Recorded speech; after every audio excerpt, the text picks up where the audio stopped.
Dans les épisodes précédents, on vous montrait comment est-ce qu'ici au Mozambique, ils réparent la carrosserie rouillée de notre van 4x4 après avoir traversé l'Afrique. Mais après plus d'un mois de travaux, on a eu de mauvaises nouvelles ces derniers temps puisqu'on a appris que le pare-brise était cassé. Donc on vous explique dans cette vidéo comment on a fait pour solutionner ce problème, c'est pas évident ici. Et entre temps, nous on a déménagé ici dans cette magnifique maison vue sur l'océan et ça tombe bien puisqu'on a pu vous filmer des images incroyables des baleines à bosse qui migrent ici au Mozambique pour l'hiver. Donc on vous laisse découvrir tout ça dans cette vidéo. Aujourd'hui ça fait 5 semaines qu'on a déposé Léon. On est venu une fois la semaine dernière et là en une semaine il n'y a absolument rien qui a avancé et ils ont pété le pare-brise. Donc il y a une grande fissure de 10 cm dans le pare-brise, donc bien sûr elle n'était pas là, je leur ai montré les photos tout à l'heure quand on est arrivé. Et en fait ils savent pas comment c'est arrivé, ils me disent que c'est pas de leur faute, que voilà, ils savent pas d'où ça vient, c'est arrivé comme ça, c'est arrivé tout seul. C'est un peu la merde parce qu'il faut réparer le bas du châssis et pour ça il faut enlever le pare-brise. Et en fait si on enlève le pare-brise, le risque c'est que la fissure elle se propage sur tout le pare-brise jusqu'en haut. Soit on laisse comme ça, on traite même pas la rouille, ou soit on essaie de trouver un nouveau pare-brise, mais du coup il va falloir l'importer d'Afrique du Sud. Je pense qu'importer un pare-brise c'est quand même une bonne galère. C'est pas le truc qui se transporte le plus facilement. En France ou en Europe, je pense que quand tu vas au garage et qu'ils pètent ton pare-brise, je pense qu'ils sont responsables et du coup ils doivent le remplacer à leurs frais. Ce qui peut paraître normal, mais ici au Mozambique c'est complètement différent en fait. Ici il n'y a pas du tout de contrat, quoi que ce soit. Ici c'est un peu la faute à pas de chance quoi. Le pare-brise il est cassé, c'est comme ça. Eux de toute façon ils n'ont pas les moyens de payer pour un pare-brise. En fait c'est eux qui l'ont cassé, mais ça aurait pu être moi et ça me dérange pas trop de devoir payer, c'est chiant. Mais ce qui m'embête un peu plus c'est les délais et la disponibilité. Est-ce qu'on va réussir à trouver un pare-brise? Donc voilà, c'est un peu chiant, mais bon, on reste positif, c'est comme ça, et on va essayer de trouver à s'occuper. Mais c'est vrai que ça nous manque vraiment de ne pas avoir le van, de ne pas pouvoir bricoler. Mais bon, c'est comme ça. Hein. Bon, ça y est, on déménage. Il y a toutes nos affaires ici. On est resté combien de temps dans la maison? Elles sont pas toutes là. Hein. 1 mois et demi, on est le 30 juin. On avait prévu de rester ici 3 semaines, le temps des travaux, en sachant que ça pouvait être un peu plus long d'1 ou 2 semaines. Ben, finalement, on est resté 1 mois et demi. La voiture n'est toujours pas prête au bout d'1 mois et demi. Et donc on déménage, on se rapproche de la plage parce qu'ici le coloc donc revient chercher sa chambre. En tout cas, on a été très chanceux d'être ici. C'était vraiment cool d'être en ville, en coloc. Et normalement, il y a les baleines qui arrivent en juillet, donc on est content. On est vraiment content parce que ce matin, on a appris que nos visas étaient valables 3 mois. Alors bon, c'est une bonne nouvelle parce que nous, ça fait ça de moins à gérer administrativement parlant.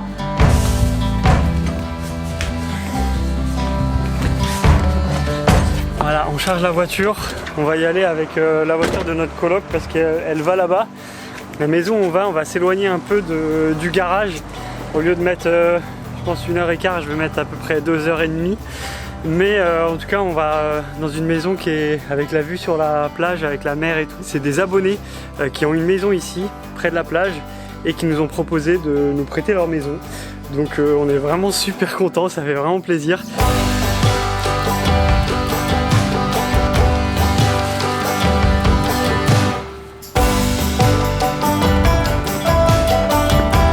Et voilà, tout notre bordel. C'est bon? Il n'y a plus rien? Non, nouvelles aventures. How was this month with us? It was good? Yes. I enjoyed it.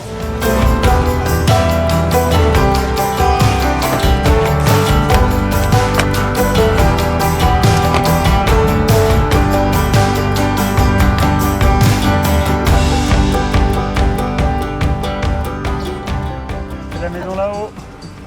Alors il y a pas mal de marches à monter pour accéder à la maison. On aurait pu prendre déjà des affaires plutôt que de monter les escaliers à vide.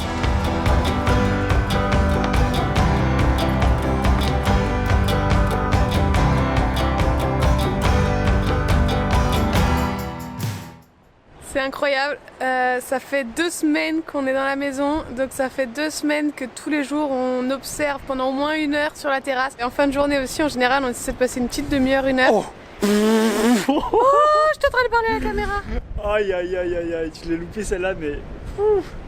Et là, pour la première fois, parce qu'on voit des baleines tous les jours, on sait qu'elles sont là, on voit leur petit souffle d'eau là ressortir, mais par contre on voit que leur dos au mieux. Aujourd'hui c'est la folie, elles sont en train de jumper. En fait à chaque fois elles sautent et ce qui est hyper difficile c'est d'anticiper là où elle va, le sens de déplacement et là où elle va ressortir quoi. Et du coup à chaque fois tu essaies de pas trop bouger et elle ressort en dehors du cadre. Elle vient de sauter, un truc de ouf. Elle a sauté, elle s'est retournée en l'air. Dire qu'elles font la taille de la maison. Elles font combien? 50 tonnes. 50 tonnes.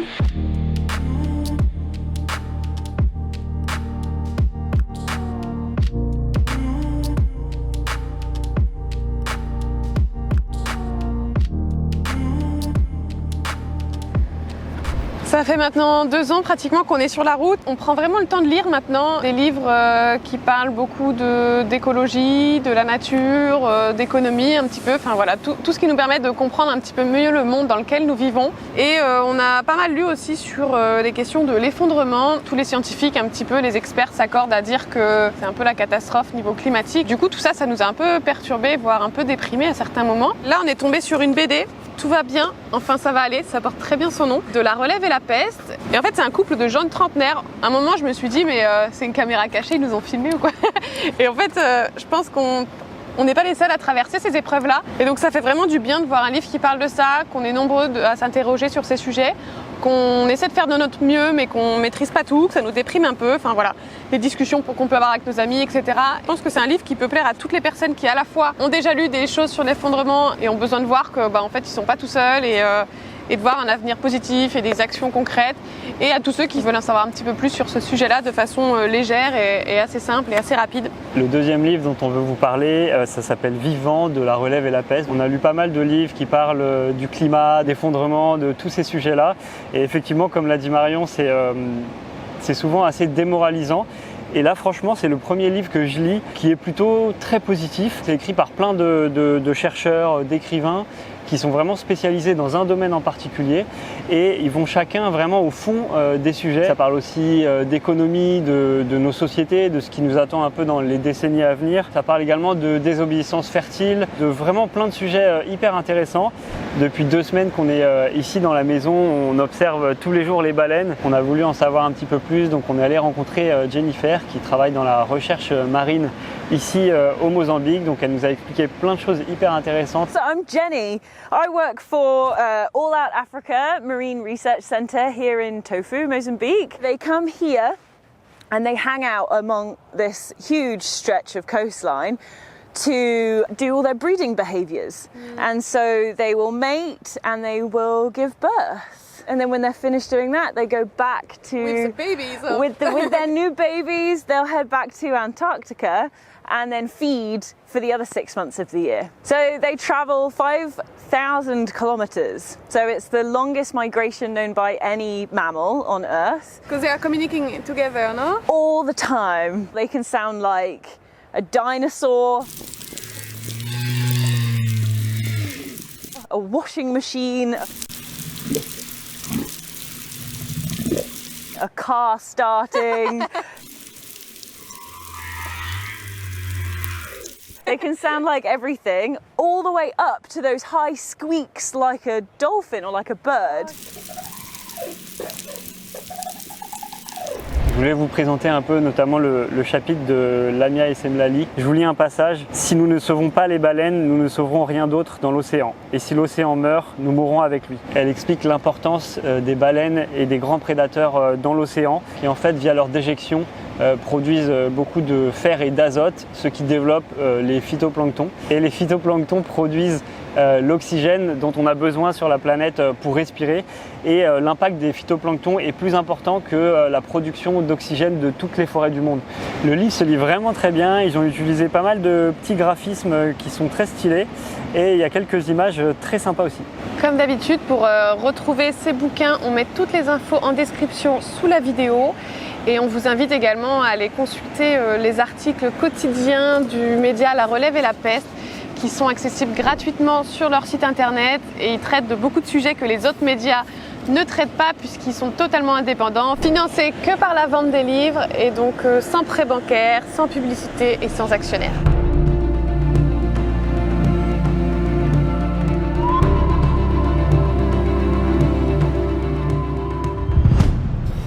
chaud, j'étais en train de filmer les baleines. Il me restait 40% de batterie, mais j'étais hyper loin, genre plus d'1 kilomètre. Et là j'ai plus de batterie, il est en train de biper. J'espère que je vais réussir à rentrer. Mais là j'ai des bonnes images, j'étais en train de les filmer. Et là le drone il s'est mis à biper et j'étais super loin. Et là il est à fond là. Il est à 8 mètres par seconde en train de revenir. En gros pour filmer les baleines, au début on filmait les baleines que avec le zoom parce qu'elles étaient genre méga loin. Ah putain il est là. Il arrive. Normalement je le fais atterrir quand il a 30%. Ok, je viens d'atterrir et là il me dit 0% de batterie. Donc c'était vraiment chaud. En fait j'ai plus qu'une seule batterie qui marche. Et encore elle est un peu gonflée donc elle va bientôt rendre l'âme. Et ouais je fais 4-5 vols par jour.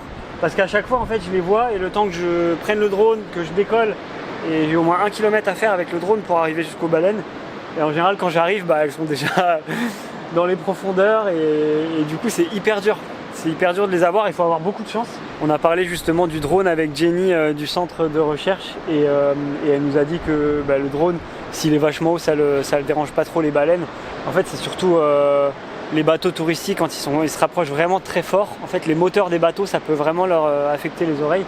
Mais le drone, moi, je reste à 10-15 mètres de haut en fait. Mais même à 10 mètres de haut, on a l'impression qu'elle est super proche parce que la baleine elle fait genre 20 mètres de long, 15-20 mètres de long. Donc en fait j'ai pas du tout besoin d'être proche de l'eau.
So they've been through a really bad time with the whaling industry, which now since about 1985, it's been a lot better. Only now a few countries are still doing whaling. Yeah. Did you see some difference? In 10 years there is more, less humpback whales? Since 2011, it's kind of steady, going up a little bit, right up until 2019. Last year, way down. Really? And now this year, it looks like it's come right back up again. So I have my suspicions. So this is a non-proved theory, just a disclaimer. Have you heard of El Nino? In the Pacific Ocean. A few times a year you'll have the water moving in the ocean, a lot this way and a lot that way, so you get extreme tides, but it also changes temperature. Okay. So that can affect a lot of things like cyclones and big rainstorms or drought and no rain. All those bushfires So connected. in Australia last year, it was crazy. So because the water was warmer here, the humpback whales potentially, they didn't come to their normal, for generations and generations, they didn't come to what is normally here their breeding grounds, We talked about how the mothers and calves come really close inshore because the mums have to hold the calves up. What if the humpback whales had to go out into really deep water to where it's the right temperature for them, and the babies are too skinny to float, so the mum has to hold them up, but because the water is so deep, she gets so exhausted. And then what happens to the baby then? There's a lot of reasons why humpback whales are incredibly important, and one of, so many creatures that will suffer. They will suffer. They will have to adapt, and they have to adapt really quickly if something like 2019 happens more often.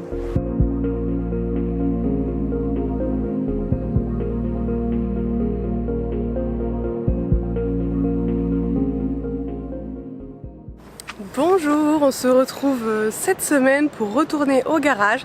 Nous on y va très régulièrement, mais la dernière fois qu'on vous y a emmené, c'était il y a bien un mois et demi. Ouais. Donc là on est sur la route et donc la direction le garage. Et pourquoi on vous y avait pas emmené? Tout simplement puisque en fait ça n'avait pas beaucoup avancé. Normalement il nous a promis qu'il aurait reçu la peinture. Bon, ça fait plusieurs semaines qu'il nous dit qu'il devrait la recevoir, mais là on y croit. Donc on espère pouvoir vous montrer peut-être la couleur qu'on a choisie en peinture. Donc c'est parti.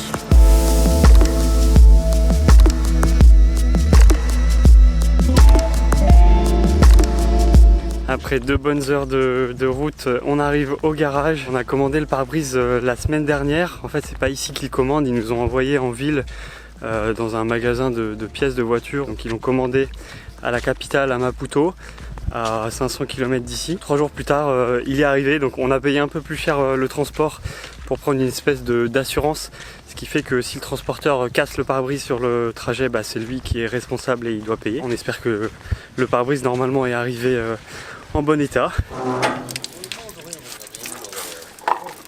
C'est parti, on va voir le pare-brise. Ok. Ça vient de Chine, Shenzhen. Ça c'est l'ancien. On va comparer la taille. Ah, exactement. Je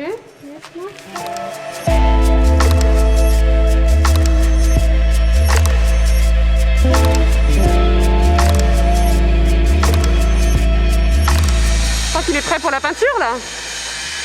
Bon, nous sommes repartis précipitamment du garage puisqu'en fait il y a une voiture qui est retournée en ville et de toute façon tous les mécanos repartaient. Du coup on a profité du covoiturage et puis désolé, la peinture ce sera pas pour aujourd'hui puisque tout simplement il l'a toujours pas. Ils ont préparé tout le véhicule pour faire la première couche de primaire en fait, donc c'est ce qui va protéger un peu la tôle avant de mettre la couleur. On se retrouve dans un prochain épisode pour vous dévoiler la peinture terminée de Léon. On ne sait pas quand est-ce qu'il sortira puisqu'on ne sait tout simplement pas quand les travaux seront terminés, mais de toute façon comme on le fait depuis le début des travaux, on vous donne des nouvelles un petit peu en avant-première sur Instagram. Donc si ça vous intéresse, rejoignez-nous sur notre compte Les Marioles Trotteurs sur Instagram. Et on s'est aussi rendu compte dans les commentaires et sur Instagram que vous aviez beaucoup de questions concernant le traitement de la rouille, comment ça se passait ici au Mozambique, mais aussi comment se faisait-il qu'en fait Léon avait rouillé comme ça autant. Donc je pense qu'il y a matière à faire une FAQ sur le sujet, une vidéo dédiée. Donc on vous invite, si ça vous intéresse, à nous laisser en commentaire toutes les questions que vous avez à ce sujet et on pourra les répertorier pour vous faire une petite vidéo par la suite.